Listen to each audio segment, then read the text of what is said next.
कि मैं इसको बहुत कुछ नहीं बता पाऊंगा, जब मैं बता नहीं पाऊंगा तो मैं उसको आधा अधूरा ज्ञान दूंगा भी नहीं।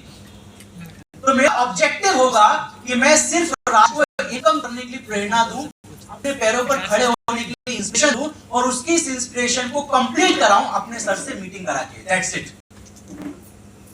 अब इसका कोई तरीका नहीं है। अपने दोस्त को इनवाइट करने का क्या तरीका है? मैं बस राज को ये बोल सकता हूं कि राज देख, अपनी पारिवारिक स्थिति, आपकी और हमारी पारिवारिक स्थिति हमें ये मजबूर करती है कि हमें पढ़ाई के साथ कुछ ना कुछ शुरू करना चाहिए, लेकिन समझ में आज तक आया नहीं कि क्या शुरू करें। लेकिन राज में एक ऐसा काम के बारे में जानकारी रखता हूं जहां पर हम कुछ अच्छा कर सकते हैं, पढ़ाई के साथ बेहतर कर सकते हैं, लेकिन मेरे पास बहुत ज्यादा डिटेल इंफॉर्मेशन नहीं है। लेकिन एक सर है, एक सीनियर है, मेरे दोस्त है, मेरे भाई है, जो मेरी उस काम में मदद कर सकते हैं, हमारी मदद कर सकते हैं हमें सेल्फ डिपेंड बनाने के लिए। अगर तू सच में अपने पैरों पर खड़ा होना चाहता है पढ़ाई के साथ साथ, तो मैं तुझे उन पर्सन से मीटिंग करा सकता हूं। बिलीव मी, आने वाले 6-8 महीने के बाद हमें हमारे माँ बाप से पैसे लेने की जरूरत नहीं पड़ेगी। लेकिन मेरे पास डिटेल इंफॉर्मेशन नहीं है। तुम मुझसे पूछेगा क्या करना पड़ेगा, क्या होता है, क्या नहीं है, मैं कुछ नहीं बता पाऊंगा तुझे, क्योंकि मैं जब बताऊंगा ना तो मैं आधा अधूरा बल्कि आधे से भी कम ज्ञान दूंगा और वो भ्रमित हो जाएगा। ये तरीका सही नहीं है। हेलो, समझ में आ रहा नहीं आ रहा है? Yes sir. आवाज में समझ में आ रहा नहीं आ रहा है? Yes sir. दूसरा, जब मैं इनको सर से मीटिंग कराऊंगा, जब मैं राज से सर की मीटिंग कराऊंगा, तो मेरा मीटिंग कराने का जो पर्पस है, वो पर्पस ये कि राज इस बिजनेस में आए, इसको ध्यान से सुने और समझे और अपने जीवन में ग्रोथ करे। हेलो, समझ में आ रहा नहीं आ रहा है? अपने लाइफ में आगे बढ़े, ये मेरा ऑब्जेक्टिव है। तो जब मैं सर से मीटिंग कराऊंगा, तो सबसे इंपॉर्टेंट चीज जो बहुत सारे डिस्ट्रीब्यूटर्स ये गलती करते हैं, जब सर से मिलवाते हैं तो सर के बारे में कुछ बताते ही नहीं है। सर के अचीवमेंट्स के बारे में, सर ने क्या उपलब्धियां हासिल की हैं, सर कौन है, उनका क्या औहदा है, ये एटलीस्ट आप उनको जरूर बताएं कि मैं जिन पर्सन से आपकी मीटिंग कराने वाला हूं ना, वो पर्सन का ये क्वालिफिकेशन है और वो बहुत आगे है इस प्रोफेशन के बारे में तुझे बता रहा हूँ, या जिस चीज के बारे में तुझे बता रहा हूँ उसमें काफी सीनियर है, बहुत लोगों की मदद करते हैं वो इनकम करने में। तो जब तू उनसे मिलेगा तो प्लीज अपनी होशियारी अपने पास रखना, सीखना, सुनना, समझना और उनकी बातों को समझ के अपनी जिंदगी में आगे बढ़ना। मैं तेरा साथ दूंगा। और जब हम प्रेजेंटेशन में इनको साथ लेके जाते हैं तो हमें जितना सिंसियर इसको देखना चाहते हैं उससे ज्यादा सिंसियर हमको होना पड़ेगा। क्या एग्री करते सभी लोग? क्या एग्री करते सभी लोग? इनसे ज्यादा मुझे सिंसियर होना पड़ेगा डिसिप्लिन में, चाहे मोबाइल फोन स्विच ऑफ करने की बात हो, चाहे डिसिप्लिन में बैठने की बात हो, चाहे ड्रेस कोड में बैठने की बात हो, चाहे शालीनता से, शिष्टता से, शिष्टता के साथ में एकदम विद्यार्थी बन के मुझे बैठना पड़ेगा। जितना विद्यार्थी मैं बनूंगा उतना ही ध्यान से बात को सुनेंगे। आपको पता है हम ज्यादातर बातों को बिना कहे कह देते हैं। कैसे?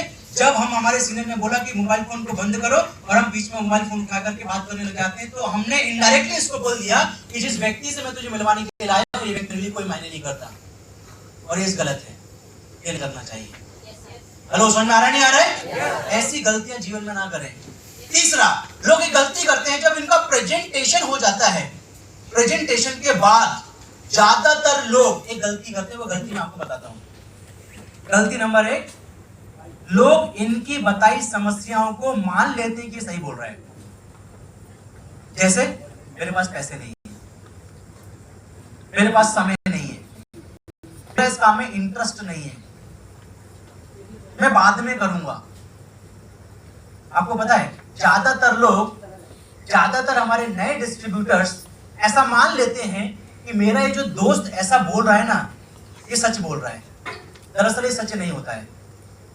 कितने लोग मेरी इस बात से एग्री करते हैं? हाथ खड़ा करो। ये बात सही नहीं होती है, ये सिर्फ बहानेबाजी होती है। आपके बिजनेस प्रपोजल को अस्वीकार करने की भावना ये बहानेबाजी के रूप में बाहर निकलती है। हेलो, समझ में नहीं आ रहा है? आपकी क्या भूमिका होनी चाहिए? आपकी सबसे प्रथम भूमिका ये है कि आप, भाई साहब बोर्ड को देने से कुछ नहीं होगा, मैं बात बोल रहा हूं उसको ध्यान से सुनो। आपकी ये भूमिका होनी चाहिए कि आप इनके साथ एक शानदार अगेन एक मीटिंग अपने सीनियर के साथ करा दें। एक मीटिंग बहुत जरूरी है, जिस मीटिंग में बहुत गहराईता से, बहुत मैं कहूंगा डीप में इनको ये पता चलेगा। चूंकि बिजनेस प्रेजेंटेशन, जब बिजनेस प्लान बताया जाता है 20-30% बातें ही लोगों को समझ में आती, 70% बातें समझ में नहीं आ पाती हैं। उसमें निर्णय लेना राज के लिए मुश्किल है और आपके दोस्त के लिए भी मुश्किल है। 20 साल से उसका माइंडसेट है कि मुझे नौकरी करना है, उसको लग रहा है कि डियर लाइफ मेरे को शायद फुल टाइम करना पड़ेगा, ये मेरी पढ़ाई को डिस्टर्ब कर सकता है, ये ऐसा कर सकता है, वैसा कर सकता है। इसके दिमाग में 10 भ्रम चल रहे हैं, जिसकी वजह से एक कदम आगे बढ़ा रहा है तो 10 कदम पीछे जा रहा है। हमें ऐसे निर्णय लेने में सहयोग करना है कि मैं क्यों डियर लाइफ में।